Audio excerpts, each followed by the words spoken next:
Bienvenidos a Católicos para Católicos. Les hablan sus anfitriones Jesse Romero y este es su servidor Luis Román. Y en el día de hoy vamos a estar hablamos de la consagración, no va mucho aquí en el programa. Vamos a estar hablando hoy un poco, pero de una manera distinta, porque créanlo o no, también tuvimos la bendición de tener un cardenal que consagró a Estados Unidos, el cardenal Burke. Hoy vamos a estar hablando de qué sucedió, cómo lo hizo, por qué lo hizo, para qué lo hizo.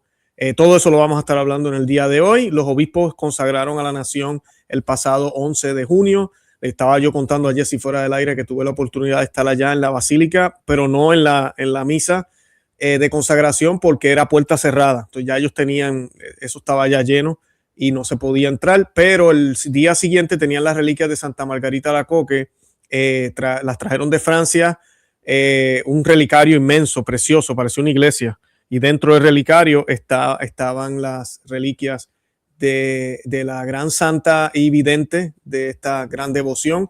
Y allá pues tuvimos la oportunidad de hacer eso y hacer reparación, por supuesto, el 12 de junio, que de por sí era el día del Sagrado Corazón de Jesús. Y vamos a hablar también de una señora Kaylee Reinhardt en SEAL, que nos pide a los católicos estadounidenses que no tengamos miedo de ser santos. Así que Jesse nos va a dar detalles de eso. ¿Cómo estás, Jesse? ¿Estás bien? Bendecido, Luis, gracias. Pues vamos a empezar aquí con el Cardinal Burke, que consagra a Estados Unidos al Sagrado Corazón de Jesús y exhorta a los católicos a consagrar sus hogares. Eso es lo importante de este artículo aquí. Durante la misa de la solemnidad del Sagrado Corazón de Jesús, celebrada el 12 de junio en el santuario de Nuestra Señora de Guadalupe en Wisconsin, el cardenal Raymond Burke consagró a los Estados Unidos al Sagrado Corazón, invitando a la renovación espiritual en todo el país al celebrar su 250 aniversario. En su homilía, el cardenal Burke dijo a las más de 200 personas reunidas que la fecundidad de la consagración reside en su devoción personal a Cristo, indicando que la renovación comienza en el hogar. Dijo, no hay mejor regalo que podamos ofrecer a nuestra familia y a nuestra patria. Dijo que el regalo de nuestro corazón, unido al Inmaculado Corazón de María, la Virgen Madre de Dios, a través del Sagrado Corazón de Jesús. Cristo nos invita como ciudadanos fieles y agradecidos a depositar nuestros corazones unidos al Inmaculado Corazón de María completamente en su glorioso corazón traspasado. Añadió para que podamos derramar el amor puro y desinteresado de Cristo sobre nuestra nación, para que nuestros corazones se conviertan en ríos de agua viva para nuestros hermanos y hermanas. El cardenal Burke también exhortó a los católicos a encomendar sus hogares al Sagrado Corazón de Jesús. La consagración de la nación, dijo, será más eficaz en la medida en que la imagen del el Sagrado Corazón de Jesús sea entronizada y la imagen del Inmaculado Corazón de María sea venerada en nuestros hogares, pidiendo a Cristo Rey que reine sobre cada corazón y cada hogar. Tras la homilía, dirigió a los fieles en la oración de consagración, arrodillándose ante el altar, detrás del cual colgaba una imagen de Nuestra Señora de Guadalupe, patrona de las Américas. El cardenal Raymond Burke dice, los ahí reunidos rezaron el acto de consagración al Sagrado Corazón, redactado en 1899 por el Papa León XIII, donde dice, ¿quieres leer la oración tú, Luis? Ahí seguro, está. Sí. Vamos aquí. Dice, dulcísimo Jesús, redentor del género humano, míranos humildemente postrados ante tu altar. Somos tuyos y tuyos deseamos ser. Pero para estar más unidos a ti, he aquí que cada uno de nosotros se consagra hoy libremente a tu sagrado corazón. Muchos, en efecto, jamás te han conocido. Muchos, despreciando tus preceptos, te han rechazado. Ten misericordia de todos ellos, Jesús misericordioso, y atráelos a tu corazón. Sé tú, Señor, Rey, no solo de los fieles que nunca te han abandonado, sino también de los hijos pródigos que te han abandonado. Concederle que pronto regresen a la casa de su padre, para que no mueran de miseria y hambre. Sé tú el Rey de los que son engañados por opiniones erróneas, o a quienes la discordia mantiene alejados, y llámalos de nuevo al puerto de la verdad y de la unidad de la fe, para que pronto haya un solo rebaño y un solo pastor. Sé también, Rey, de todos aquellos que viven según las antiguas supersticiones de los gentiles, y no te niegues a liberarlos de las tinieblas y llevarlos a la luz y al reino de Dios. Señor, concede a tu iglesia la seguridad de libertad e inmunidad ante todo daño de paz y orden a todas las naciones, y haz que la tierra resuene de polo a polo con un solo clamor. Alabanza al divino corazón que obró nuestra salvación. A él sea la gloria y el honor por siempre. Amén. Excelente. Y ahí termina con la señal de la cruz. ¿Quieres que siga leyendo, Jesse? Me gusta la oración porque es una oración precisa. En el primer párrafo que tú leíste, ahí dice claramente, se usa la palabra que se debe usar. Dice, he aquí que cada uno de nosotros se consagra. Es cuando vas a hacer una oración de consagración, se tiene que usar la palabra consagra.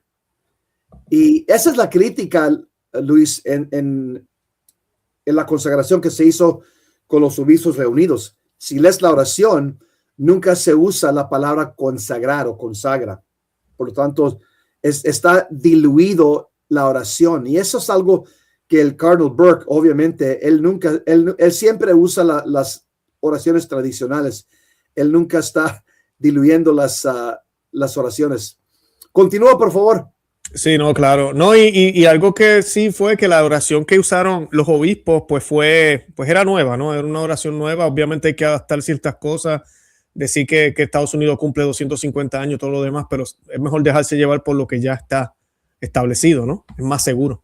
Sí, por las oraciones tradicionales. ¿Por qué están añadiendo insertando y quitando las palabras más importantes, que es consagrar o consagra? Eso no se encontró en la oración de los obispos. Nomás es un detalle que estoy mencionando. No estoy diciendo que no va a tener efecto, pero yo sé una cosa, que la oración, cuando se hace la oración, deben ser, especialmente cuando son, es algo tan importante como consagrar un país, debe haber precisión en las palabras. No, yo estoy de acuerdo. ¿Sabes qué, Jesse? Siguiendo por esa línea rapidito antes de leer, hay una cosa que dijo el cardenal Burke, que tú acabas de leer aquí, que todos debemos entronizar al Sagrado Corazón, debemos seguirle, debemos consagrarnos nosotros mismos. Y es una de las cosas que mi párroco en la parroquia que yo voy decía, yo estoy contento que los obispos hayan hecho la consagración, pero él comparaba casi esta consagración como consagrar un pentagrama. O sea, un pentagrama es algo diabólico, es satánico. Por más bendiciones que yo le eche, sigue siendo un pentagrama. Entonces él decía, Estados Unidos está hundido en pecado, está hundido en errores, la gente no cree en Dios, es el lugar donde más abortos hay en el mundo. Estamos consagrando esta nación, yo creo que lo primero debería ser convertirla. Entonces decía el sacerdote, él decía, yo me alegro como quiera que lo hayan hecho, pero los católicos estamos llamados, con el ejemplo primero, nosotros consagrándonos, que es lo que dijo el cardenal Burke, vivir como el Sagrado Corazón nos pide que vivamos, y entonces de esa manera ir cambiando los corazones de otros. Bueno, que el Señor los cambie a través de nuestro testimonio, porque si no, no va a tener efecto. O sea, es como bendecir un pentagrama, se va a quedar igual, porque la gente sigue con su vida loca, y esto no es magia. O sea, esto no es cuestión de magia, esto no es que los obispos hicieron algo o el cardenal Burke hizo algo y ya todo cambió. Ya quisiera yo, pero no, así no es. Así no es. E incluso la Santa Cruz, cuando Jesús muere, Jesús murió y muchos dirían, pues eso es lo más poderoso. Después de Jesús, nadie más pecó. Mentira, la gente siguió pecando después de Cristo. Entonces no es que la cruz no sea efectiva.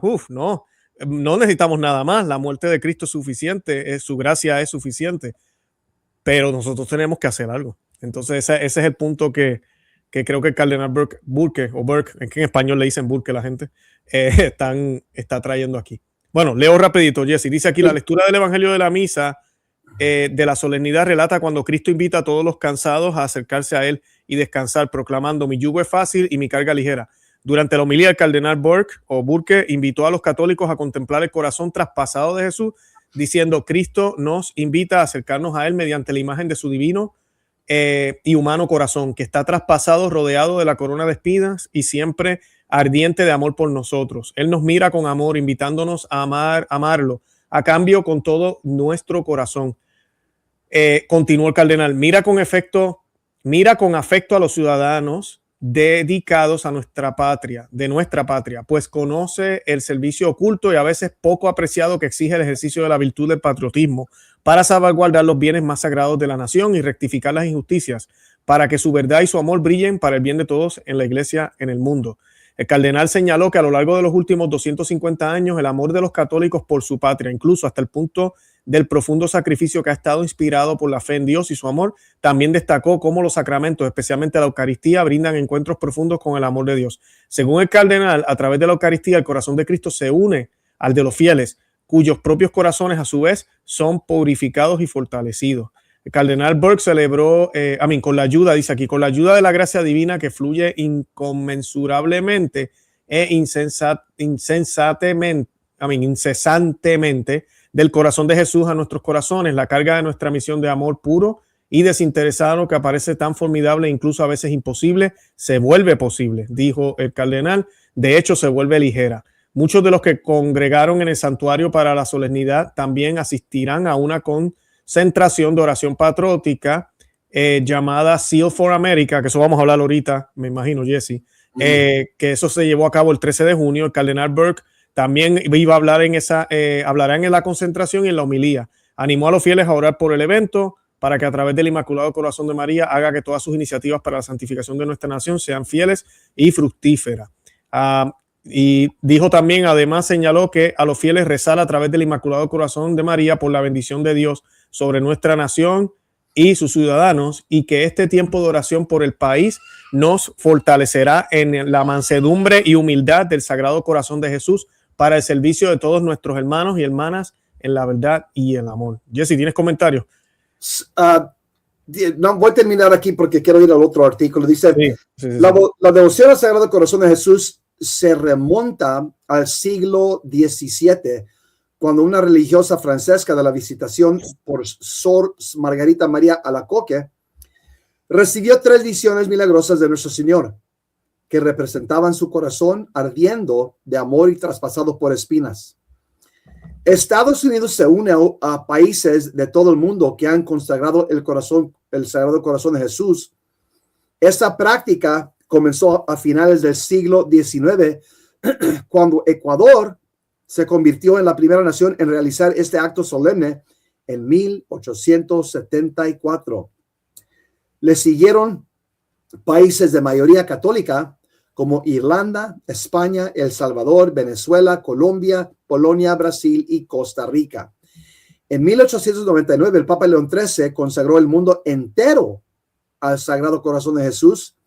Tales actos están en consonancia con el Evangelio, particularmente en Mateo 28, 18 a 20, donde se dice: se me ha dado toda autoridad en el cielo y en la tierra, por tanto, vayan y hagan discípulos de todas las naciones.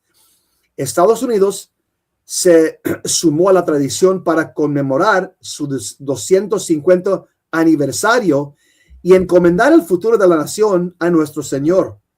El primer acto oficial tuvo lugar el 11 de junio, víspera de la solemnidad del Sagrado Corazón de Jesús, cuando la Conferencia de Obispos Católicos de Estados Unidos consagró formalmente el país al Sagrado Corazón. Los obispos invitaron al clero de todo el país a participar realizando sus propias consagraciones, como la que tuvo lugar en Wisconsin. El presidente Donald Trump emitió un mensaje el 11 de junio uniéndose a los obispos estadounidenses en oración mientras consagraban la nación al Sagrado Corazón. El representante Riley Moore, republicano por Virginia, también presentó una resolución en la Cámara de Representantes el 12 de junio para honrar oficialmente la festividad. Eso yo no lo supe. Qué bueno. Eso es bueno. Me da alegría. Sí, a mí también me dio mucha alegría cuando escuché esa mañana que el presidente había enviado un mensaje también diciendo que lo apreciaba, que estaba con los obispos, que iba a estar orando. Y yo entiendo, estamos en guerra y ustedes podrán pensar lo que quieran, pero el punto es que él está en la silla más importante de esta nación y nosotros por fe sabemos, aunque su silla es una silla de orden gubernamental, también tiene una influencia espiritual, aunque él no lo sepa y aunque tal vez no lo haga con razones católicas, porque él no es católico, ¿no? Pero es algo bueno que él diga, qué bueno que lo están haciendo, porque podría ser lo contrario. Él podría decir, eso que están haciendo los obispos allá está como medio loco. Nosotros estamos aquí para gobernar y hacer con acción eso de estar orando, como dicen los demócratas, ¿no? Pero no dijo eso, o quedarse callado, que entonces también es peor porque uno no sabe qué piensa el presidente. Gracias, Jesse. Yep. Kelsey Reinhardt es la presidenta de Catholic Vote y ella dio una charla en una conferencia que se llama Zeal for America 250 Rally y dijo unas cosas muy, muy buenas y queremos compartir aquí varias cosas que ella dijo. Ella se dirigió a más de 700 personas reunidas para el meeting Zeal for America en el La Crosse Center. Y Kelsey Reinhardt, una católica, iba a ser monjita, pero dejó los estudios y ahora es laica comprometida en Catholic Vote, es la presidenta, porque el presidente Brian Birch es el embajador al Vaticano. Exacto. Uh-huh. Y dejó ese puesto. Pues Reinhardt, quien anteriormente pasó casi una década con las hermanas dominicas en Nashville, Tennessee, antes de discernir su camino y entrar en el mundo de los medios católicos. Comenzó compartiendo un recuerdo fundamental de su primer año en el convento. Según ella, lo que presenció ese día marca el motivo de la reunión el 13 de junio en La Crosse, donde la oración y el patriotismo convergieron en un momento histórico para pedir la bendición de Dios durante el 250 aniversario de la nación. Algo interesante que quiero mencionar, Luis, es que cuando estudias tú las naciones más fuertes del mundo en la historia, las naciones potentes en su tiempo, la mayoría de las naciones, como Esparta, Roma, Rusia, la mayoría de las naciones duran nomás normalmente como 200 años como el poder mundial. Y los Estados Unidos ya tiene 250 años. Por lo tanto, es una bendición porque si estudias los últimos 2000 años, la mayoría de las naciones no duran más de 200 años de ser la potencia mundial. Aquí dice, su discurso fue recibido con una ovación de pie. En un gran día para estar con ustedes aquí en Wisconsin. Aquí está la charla de ella. Celebrando a Estados Unidos, y me gustaría comenzar con una pequeña historia. Como muchos de ustedes saben, pasé varios años discerniendo la vida religiosa con los dominicos de Nashville, así que permítanme ponerlos en contexto. Era mi año de postulante, ese año en que te llenas del fuego del primer amor, con un abandono a los San Francisco, lo das todo, entras en el convento y adoptas su ascetismo. Te levantas a las 5 de la mañana, te acuestas a las 10 de la noche y vives en silencio. Así pues, después de varios meses, las hermanas decidieron llevarnos a una casa en Nashville, a orillas del río, para un día de descanso, algo así como que después de asumir todo esto, este ascetismo, uno necesita un pequeño respiro. Así que nos vamos a tomar nuestro día libre de nuestra incipiente vida religiosa. Pero la lluvia tenía otros planes. Nos vimos obligados a quedarnos en casa y un par de nosotras, que habíamos formado un club de lectura sobre Testigos de la Esperanza, la biografía definitiva de Juan Pablo II, decidimos leer un poco, como cabría esperar de aspirantes a monjas. Me tocó leer cuando empezó el capítulo sobre la Jornada Mundial de la Juventud. Leí en voz alta las emblemáticas palabras mientras la lluvia repiqueteaba suavemente afuera.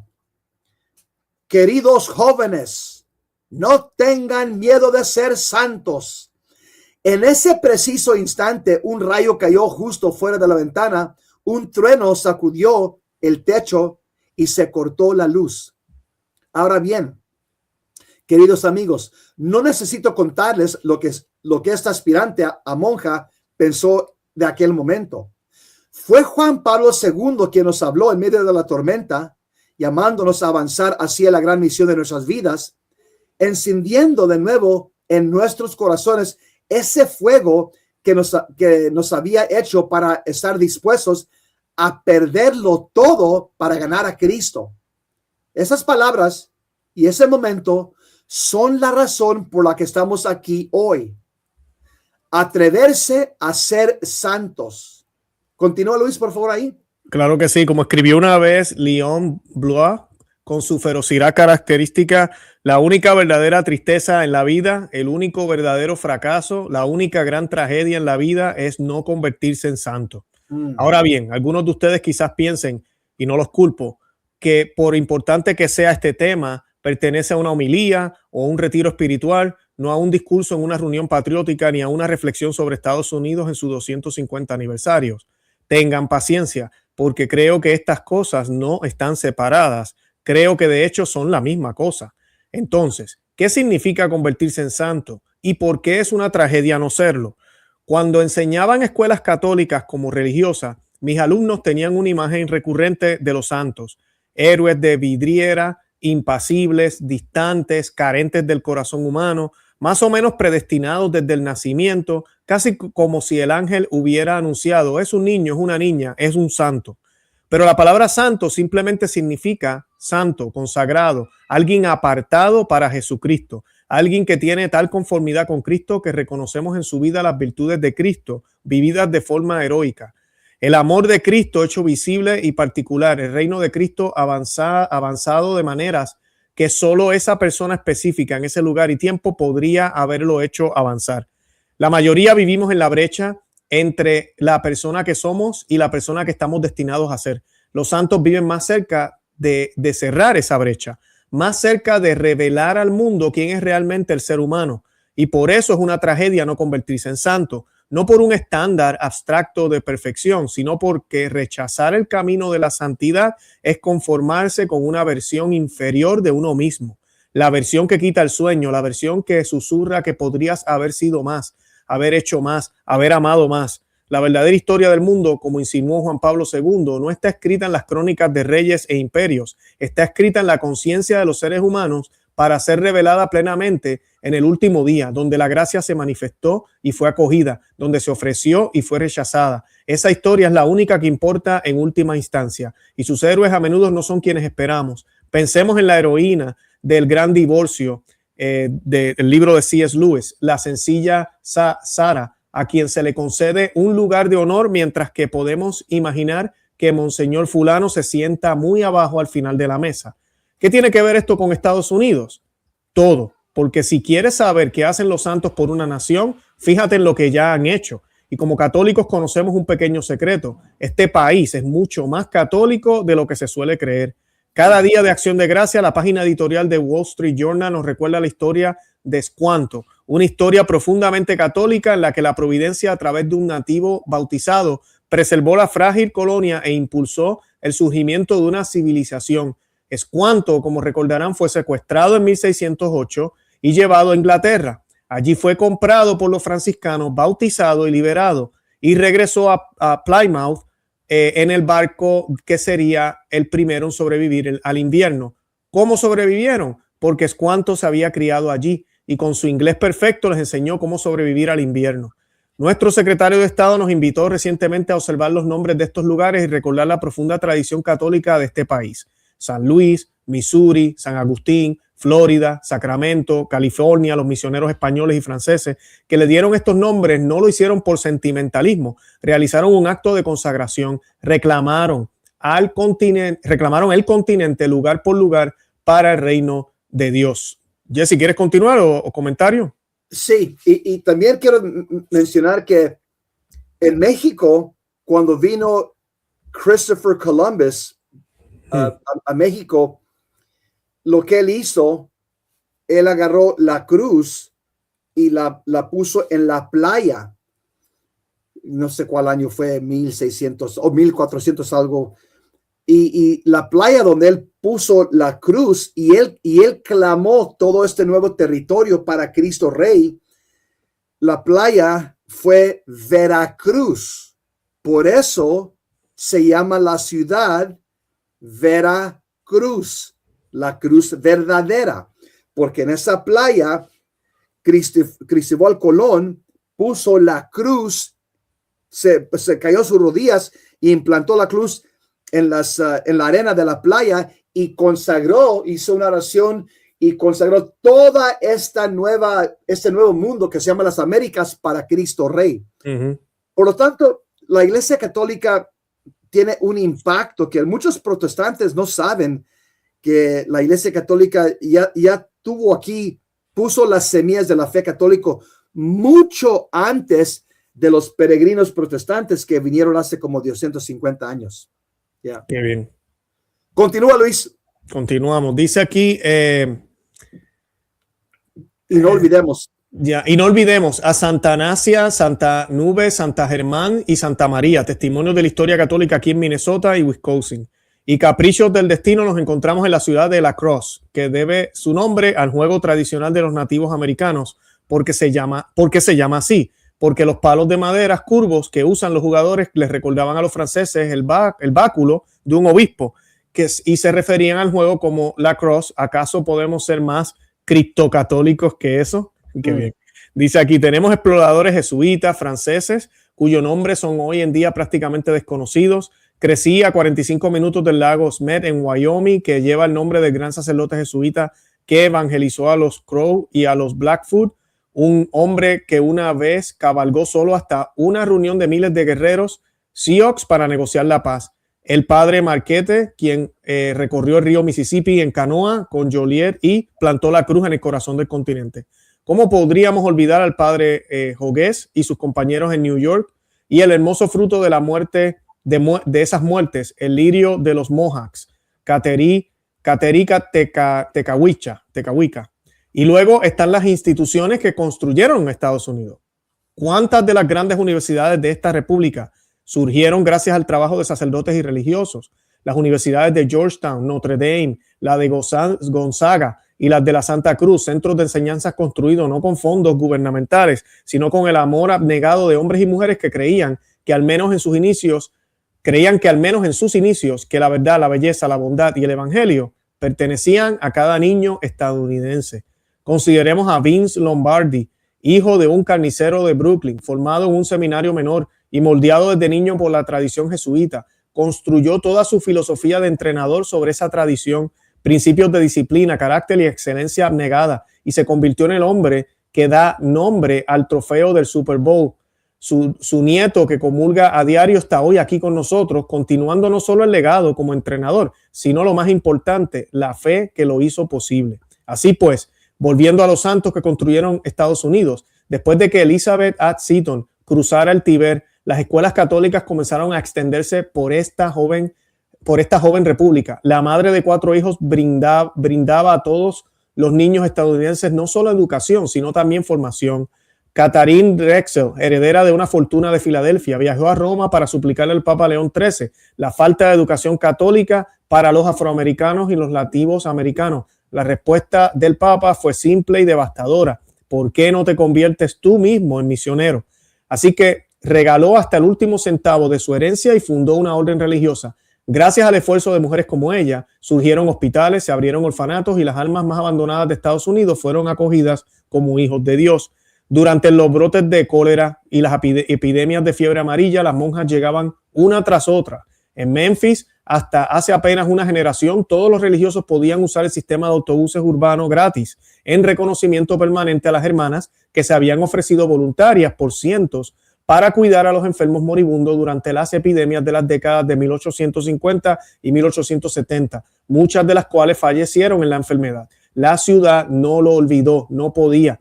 En la creciente América urbana, el venerable padre Augusto Tolton puso en marcha contra todo pronóstico un ministerio centrado en atender las necesidades espirituales y físicas de los afroamericanos, abogando por la reconciliación racial y fundando la primera parroquia afroamericana, una parroquia que aún existe hoy en día, la de Santa Mónica.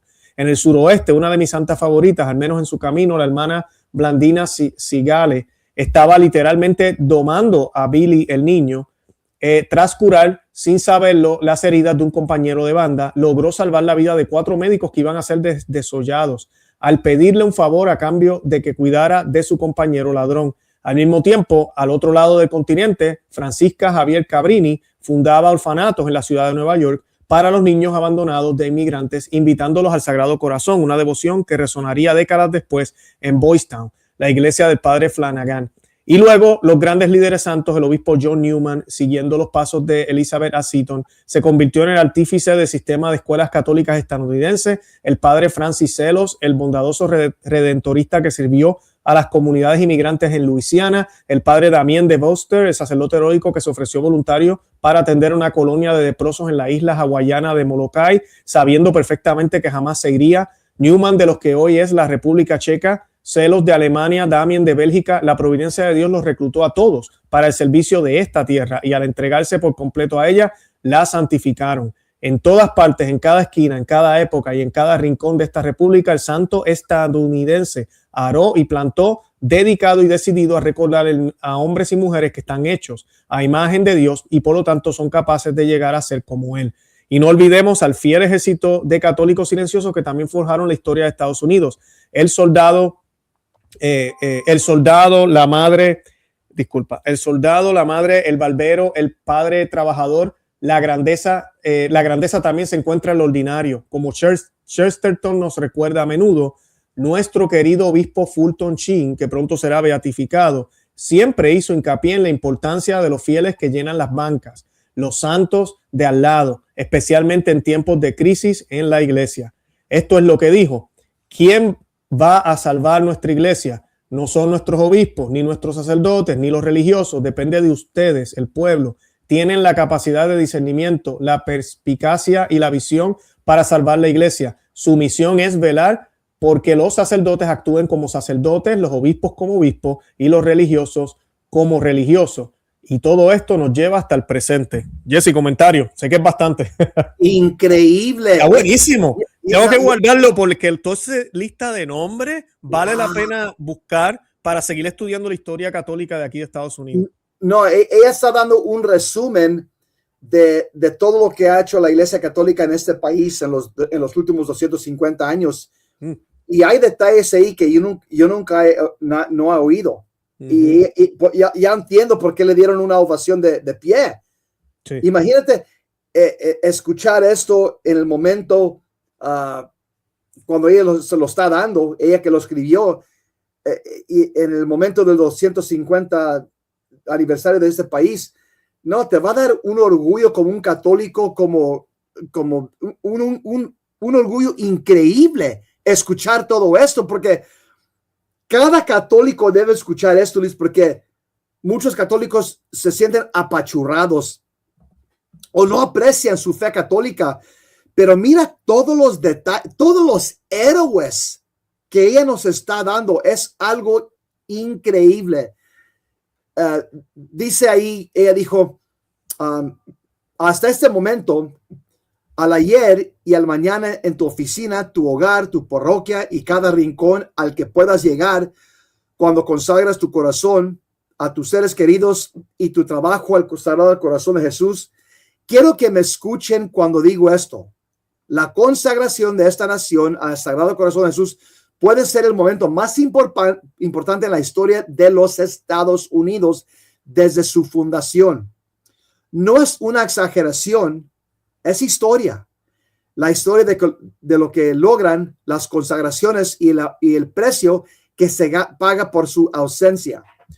Cuando el Señor se apareció a Santa Margarita María Alacoque en la Francia del siglo XVII, le rogó a Luis XIV que consagrará Francia a su Sagrado Corazón.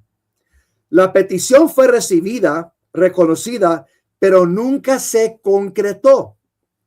En los siglos siguientes, las calles de París, Francia, se tiñeron de sangre en 6 ocasiones.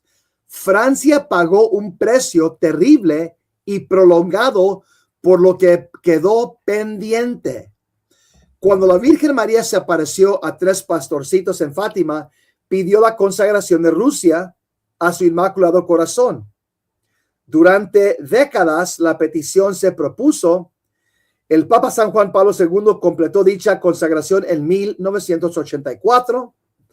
En tan solo 5 años cayó el muro de Berlín, no por la guerra, ni por el derramamiento de sangre, ni por nada más que una revolución de la verdad y la oración.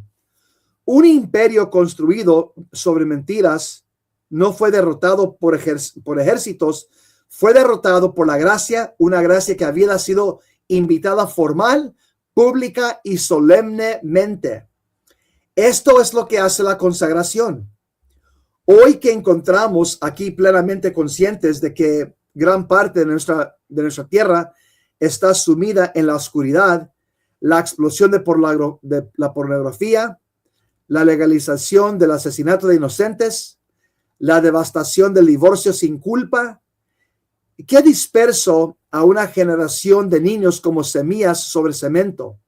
La captura ideológica de escuelas e instituciones, la promoción de la insensatez, la vulgaridad y la blasfemia como entretenimiento, esto no son exageraciones. Es el panorama de una cultura que se ha convertido en algo parecido a flores cortadas. Aún conservan cierta belleza en la superficie, pero están arrancadas de las raíces que les dieron vida y comienzan a marchitarse. Es fácil caer en la desesperación, más que fácil, es tentador, razonable y comprensible. Pero por un momento, anclemos nuestra esperanza no en las circunstancias actuales, sino en la realidad probada. Recordemos cuando las campanas de Santa María y la canción de Bernadette representaban la máxima expresión artística de nuestra tierra. Cuando las escuelas católicas formaban no solo eruditos, sino también ciudadanos, caballeros y damas. Retrocedamos aún más a cuando Los Ángeles era verdaderamente una ciudad destinada a honrar a los ángeles, a cuando las calles de San Francisco eran tierra consagrada antes de convertirse en territorio de la fiebre del oro.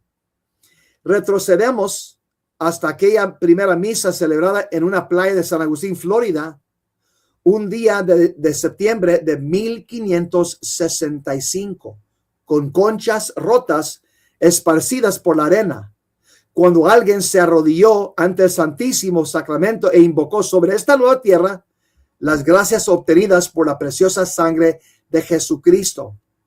Esa plegaria fue escuchada y respondida en los abundantes frutos que vemos a lo largo de 3 siglos y un continente.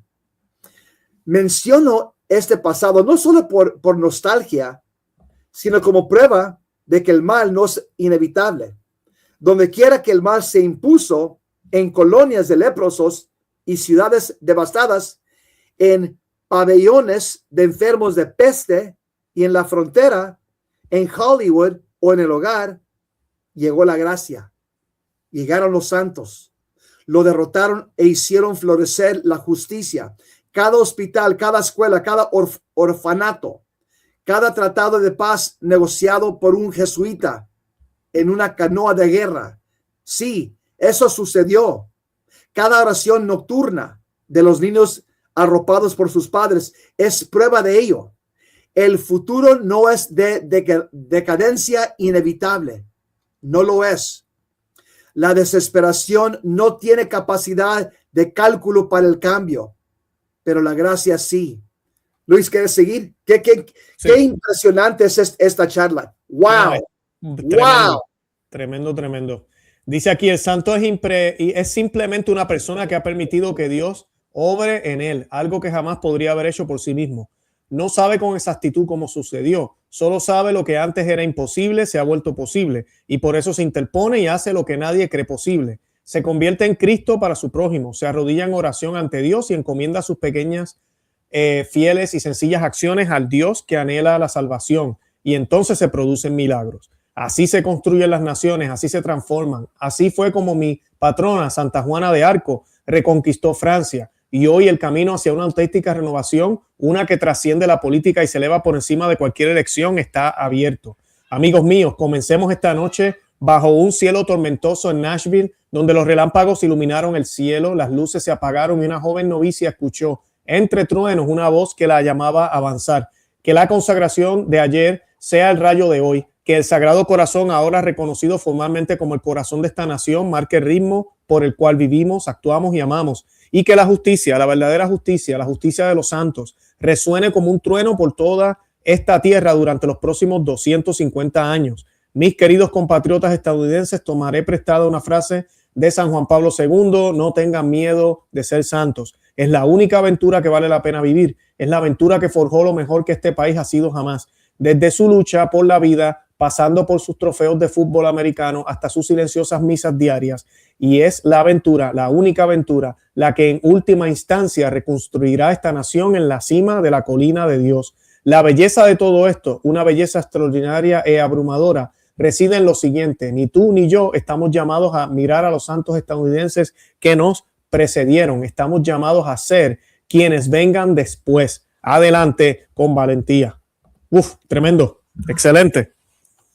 Me gustó esa frase que ella mencionó de Leon Bloy, que fue un poeta, que dijo, Leon Bloy escribió que la única tragedia en la vida es no llegar a ser un santo.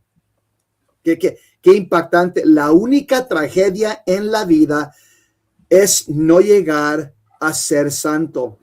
Mira, esto me calienta mi corazón, Luis, al ver a tantas personas jóvenes como ella, Kelsey Reinhardt, Marco Rubio, J.D. Vance, hasta que menciona Candace Owens, tantas personas jóvenes católicos fieles, renovados en su fe, hablando en voz alta y denunciando la oscuridad de la cultura.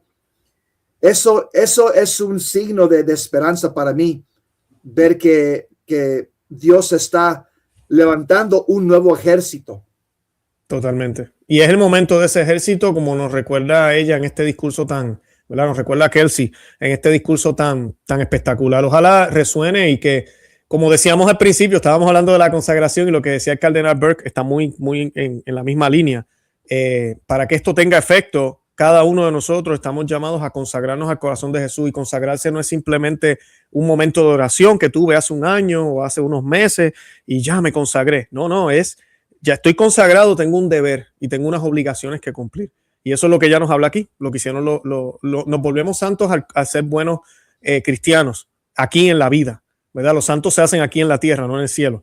Entonces que no se nos olvide esas palabras. Bueno, Jesse, unas últimas palabras para ir concluyendo. De verdad que me gustó muchísimo ese mensaje. ¿Verdad? No, ya entiendo por qué le dieron una ovación de pie. De todo lo que dijo me impactó tanto, pero esa frase de Leon Bloy: la única tragedia en la vida es no convertirse en un santo. Totalmente. Wow. Quedémonos con esa línea, de verdad, porque eso hay que meditarlo y darnos cuenta si realmente estamos cometiendo una tragedia con toda nuestra vida o estamos evitando eso y estamos viviendo ese fin que Dios tiene para nosotros, que es aún mayor que lo que nosotros pensamos.